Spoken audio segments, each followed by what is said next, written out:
reparou que existem poucas mulheres na área de tecnologia? Isso mesmo, Beatriz. No Espelho Urbano de hoje você confere o porquê disso e muito mais. Aumenta a procura por ajuda de jovens dependentes de álcool em Campinas. Exposição no MAC mostra a arte da gravura brasileira. Na Estação Cultura, jovens de Campinas e região praticam street dance aos finais de semana. E no último bloco, cresce o número de participantes de rugby em Campinas. Você vai acompanhar também a história de Renan, jogador de futebol americano que durante a semana sua a camisa, mas não é com o esporte.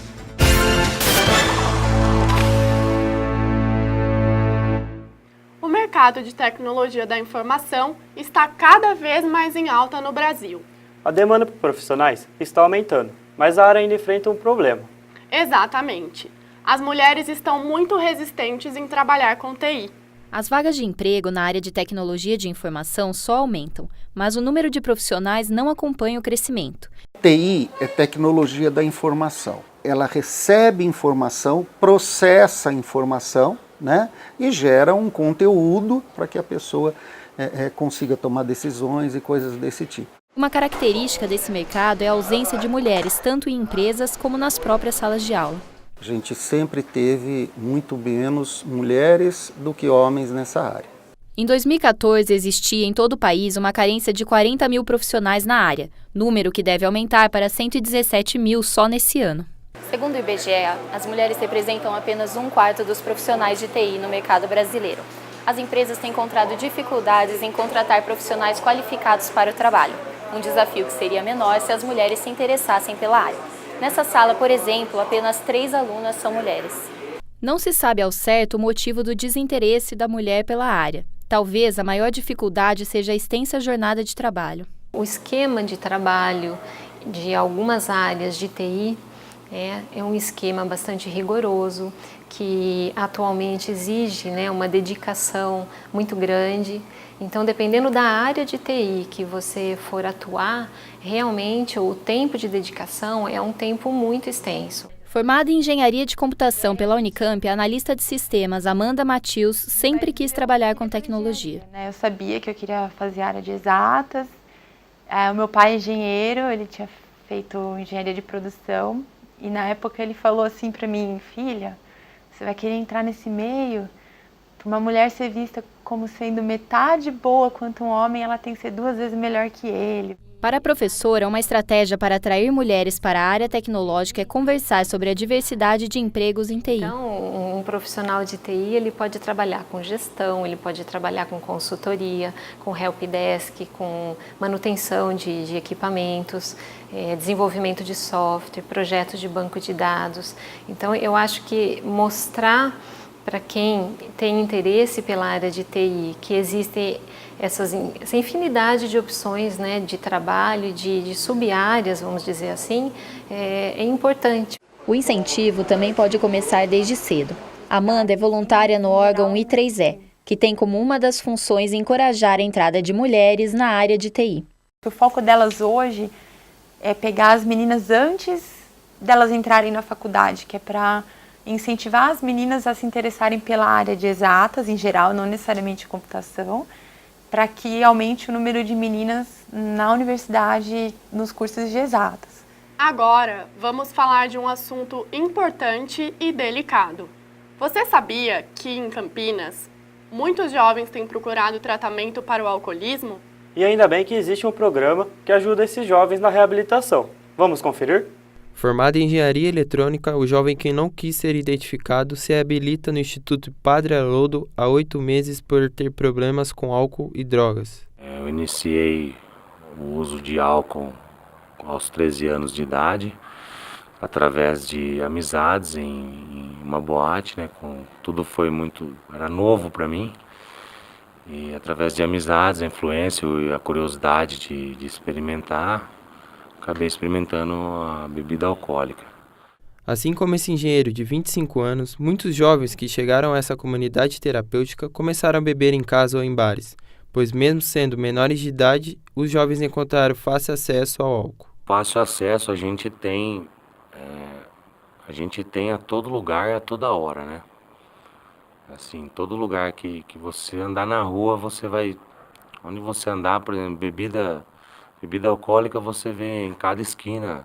O número de jovens que procuram ajuda para tratar a dependência do álcool e drogas ilícitas em Campinas aumentou em 87% de 2013 a 2014. Este levantamento foi feito pela Coordenadoria de Prevenção às Drogas de Campinas. É um número considerável. Em 2014, quer dizer, em 2013, a coordenadoria atendia cerca de 8 jovens adolescentes por mês que vinham buscar ajuda.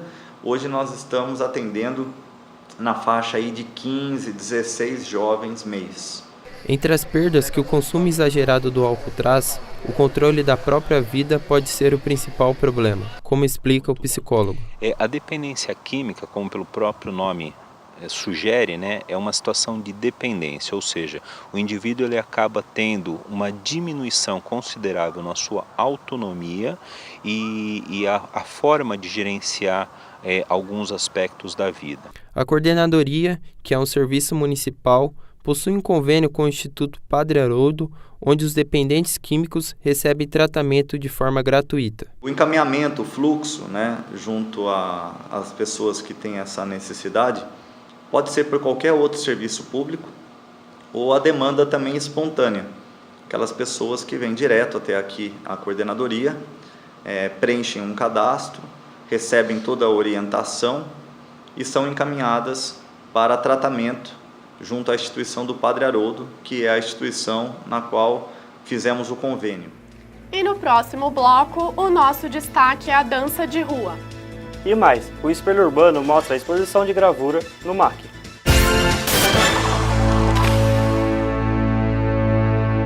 Um sorriso vale mais que 1000 palavras. A Clínica de Odontologia da PUC Campinas trabalha para garantir o seu melhor sorriso. O atendimento é gratuito. Mais informações pelo telefone 3343-6828. Sabe aquilo que você não conta nem para o seu melhor amigo? Conte com a Clínica de Psicologia da PUC Campinas. Com o apoio de professores e estagiários, a clínica oferece atendimento psicológico gratuitamente. Mais informações pelo telefone 3343-6846.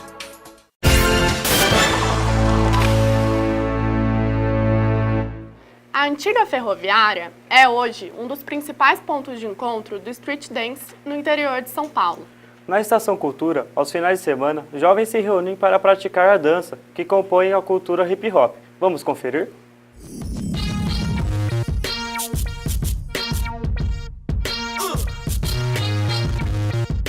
Dezenas de fãs de street dance transformam a Estação Cultura no principal ponto de encontro de dança da região de Campinas. Desde 2002, novos integrantes não param de chegar a cada final de semana para ensaiar passos como floor rocks e footwork. A cultura hip hop, o grafite, o DJ, o b-boy, né? Ela traz muitas coisas positivas. Levamos uma cultura, levamos uma mensagem. Todos os sábados, cerca de 300 pessoas se reúnem na Estação Cultura para compartilhar as suas experiências com a dança. Na verdade, existia atividades descentralizadas, né? Então, as pessoas faziam nos seus bairros e usava a prefeitura como point, onde se encontravam todo mundo aos sábados e treinava no saguão da prefeitura. Com o tempo, foi proibido, né, por alguns motivos de usar o espaço, e viemos, depois de algum tempo, para a estação. Os participantes do encontro vêm de diversos bairros, cidades da região e até mesmo da capital. Esse é o caso da estudante de dança Giovanna Sartori, que mora em São Paulo. Eu fazia balé, jazz, algumas categorias, e aí depois de um tempo eu comecei a fazer as danças urbanas. Comecei a ter contato com umas pessoas que já faziam parte desse grupo, e aí quando eu vim fazer aula aqui, eu fiquei mais envolvida com a cultura, diretamente do hip hop e todos os elementos, que é bem trabalhado aqui dentro do grupo. Mas quem vê a empolgação dos dançarinos não imagina as dificuldades que enfrentam. O espaço é adaptado, então você já tem que contar que o chão não é apropriado, a limpeza não é apropriada. Na parte social rola tranquilo, porque a gente dá aulas abertas para as pessoas experimentarem. Mas quando se pensa no alto nível, em profissionalização e elaboração de um espetáculo, aí entra a parte financeira, patrocínio. Entre os grupos independentes que dançam na Estação Cultura está a Companhia Eclipse. Em 2002, criei o grupo Companhia Eclipse. Um nome neutro para a gente poder desenvolver mais as partes artísticas, não só sociais, mas também a parte artística, criar espetáculo e trabalhar com outras vertentes das danças urbanas. A gente tem um objetivo muito claro, que é pelo menos uma vez por ano ir para o exterior. O estudante Rafael Ferreira, conhecido como Will, que participa dos encontros desde 2004, conta que a dança já o levou a apresentações internacionais. Mais marcante foi em 2010, quando eu fui para Las Vegas. Foi a primeira vez que fizemos um trabalho coreográfico para competição internacional. Quem se interessou e quiser aprender alguns passos, é só comparecer no sábado, a partir das 14h, na Estação Cultura, que fica na Praça Marechal Floriano Peixoto, sem número, centro.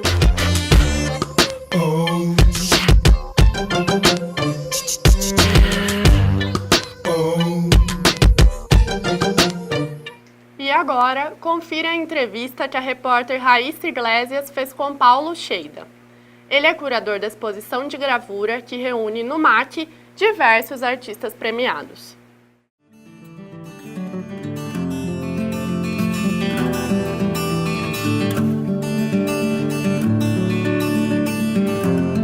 O Museu Olho Latino expõe um recorte do seu acervo no MAC em Campinas, com a curadoria do artista plástico Paulo Cheida Sanz. É ele quem nos apresenta a exposição. Quais são os vários tipos de gravura, as técnicas usadas? A xilogravura é quando aparece bem a textura da madeira.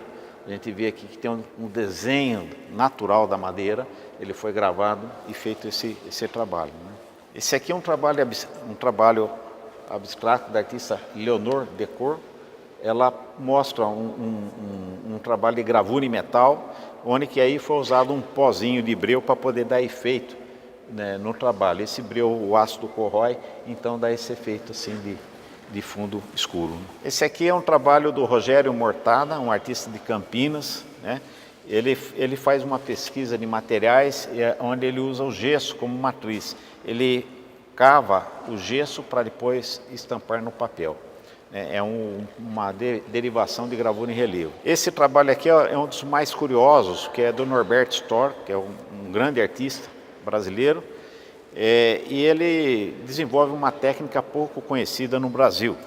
É uma gravura em metal. Essa técnica é oxidada, o artista vai cuspindo na placa, aquela placa vai ficando oxidada, então na hora que ele passa a tinta, segura a tinta onde ele deixou o cuspe dele, né? A exposição apresenta um acervo nacional com mais de 60 obras e 34 artistas da história da gravura.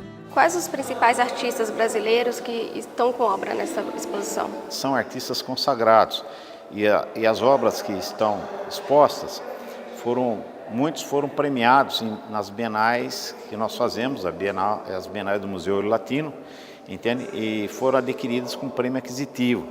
E outros artistas que estão aqui já têm uma consolidação na história da arte nacional. Esse é o mais antigo da exposição, 1967. Essa gravura faz parte de um álbum de gravura desse artista, Antônio Henrique Amaral, a respeito da época da ditadura no Brasil. Como foram divididos esses 3 segmentos? Essa exposição nunca foi mostrada. Esses artistas nunca fizeram praticamente exposições em conjunto. Então essa sala é isso, mostrando realmente os principais do país. Depois a outra sala, nós escolhemos um artista que tem uma representação maior de quantidade de obras, que representa o Brasil no exterior, que é conhecido por todos nós, é o J. Borges. E a outra é o Grupo Olho Latino, que é um grupo formado por professores de artes, uma exposição que representa um pouco da arte contemporânea brasileira, que apresenta aquilo que tem que ser valorizado como a literatura de cordel, que no caso está representada pelo J. Borges, e na mesma exposição aquilo que é mais avançado em gravura. O que seria mais avançado em gravura é quando a gravura deixa de ser gravura, ela se chama gravura expandida.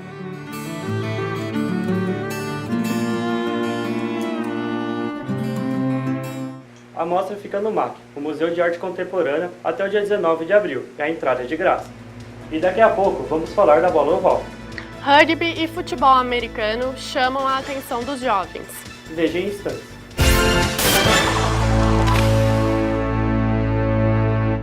Um sorriso vale mais que 1000 palavras.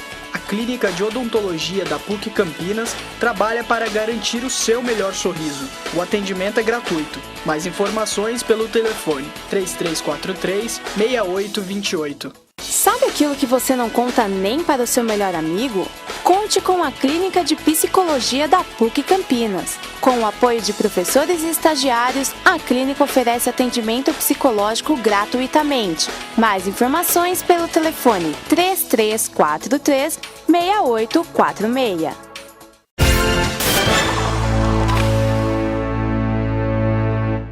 E os esportes estrangeiros têm ganhado cada vez mais espaço no Brasil, inclusive na nossa região. Para quem não sabe, Campinas já tem um time de rugby, que participa de diversos campeonatos. Confira agora na reportagem de Keila Cavalcante. Em uma caixa de areia com pouca iluminação, jogadores se trombam, se puxam, se jogam ao chão. Tudo em disputa de uma bola. Se você não é familiarizado com esse esporte, muito prazer, é o rugby.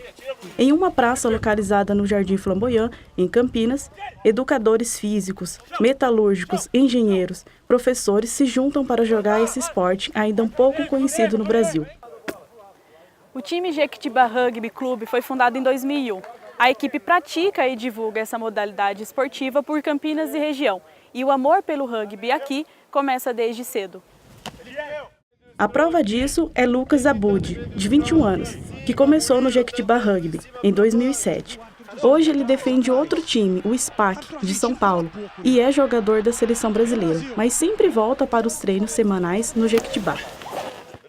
Na escolinha que tinha em 2007, tinha acabado de começar uma escolinha e com ele eu comecei a jogar e estou colhendo os frutos até hoje. Há uma grande concentração de times de rugby no estado de São Paulo. Por essa razão, os campeonatos se dividem nas divisões A, B e C, somando 31 equipes ao todo. Além do Jequitibá de Campinas, diversas outras cidades da região possuem times como Indaiatuba, Jaguariúna e Vinhedo. Cada vez mais o esporte tem crescido, tem tido divulgação, tem saído na mídia e cada vez mais tem gente que vem atrás, que procura conhecer e jogar mais o esporte. Apesar do esforço para jogar rugby no Brasil, o esporte ainda encontra muitas barreiras como a divulgação, a falta de verba e a não profissionalização. O primeiro ponto que a gente tem que atingir são as escolas. Enquanto a gente não tiver o rugby como um esporte escolar, a gente não vai conseguir disseminar essa cultura e divulgar o esporte como um esporte olímpico e um esporte coletivo que traz grandes ganhos em termos sociais. Tem muita dificuldade, sempre tem, principalmente a parte financeira, acho que é uma grande dificuldade, mas eu sempre tive apoio dos meus pais, da minha mãe, sempre me apoiou desde o começo, desde o primeiro dia que eu falei para ela que eu tinha me apaixonado por um esporte diferente, que ninguém conhecia. Atualmente existem mais de 2.800 atletas que estão credenciados na Federação Brasileira de Rugby, sendo 2.500 homens e 300 mulheres. São disputados 3 campeonatos em âmbito nacional, considerados os mais importantes do país. De volta às Olimpíadas de 2016, após 92 anos, a esperança é que o rugby tenha visibilidade e ganhe mais adeptos. Tem muita gente que ainda não conhece, tenho certeza que se o esporte fosse mais divulgado, mesmo dentro da cidade de Campinas ou mesmo das outras cidades do Brasil, seria muito maior. Eu acho que o fato de ser incluído como esporte olímpico já nos ajudou muito na divulgação. Agora, se vai ser o pontapé inicial dentro do Brasil, vai depender muito de como a confederação trabalhe essa mídia, essa exposição que vamos ter e que já estamos tendo.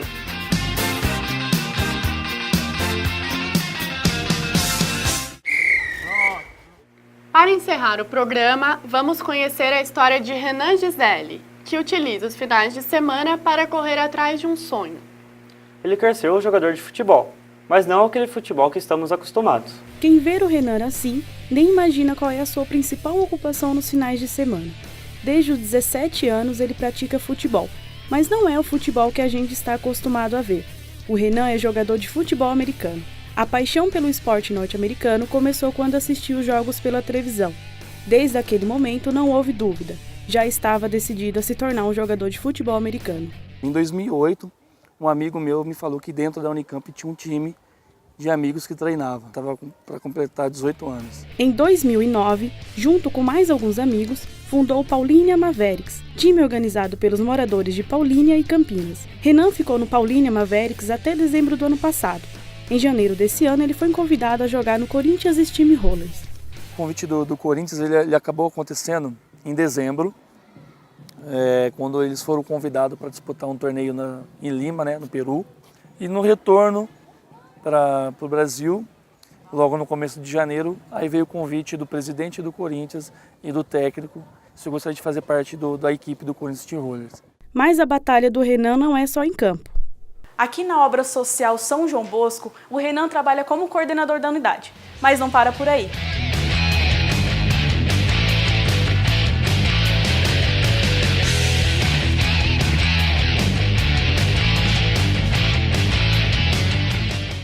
Estamos aqui no segundo emprego do Renan, que além de trabalhar na ONG e ser jogador de futebol americano, também trabalha como segurança aqui nesse bar no centro de Campinas. Renan trabalha na ONG durante o dia e como segurança das 6h30 até as 11h30 da noite no bar. Gosto dos dois trabalhos que eu desenvolvo, sou apaixonado pelo trabalho e amo muito o esporte.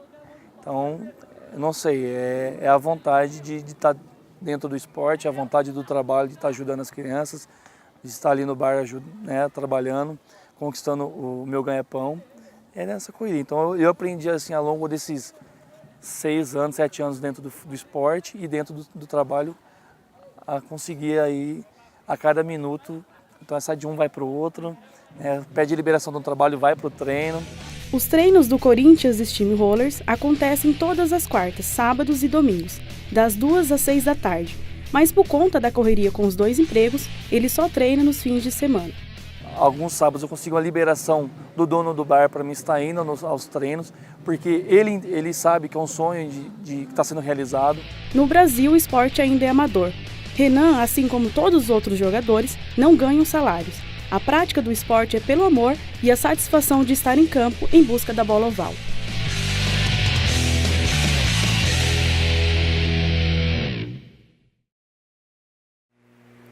E o Espelho Urbano fica por aqui. Até a próxima edição.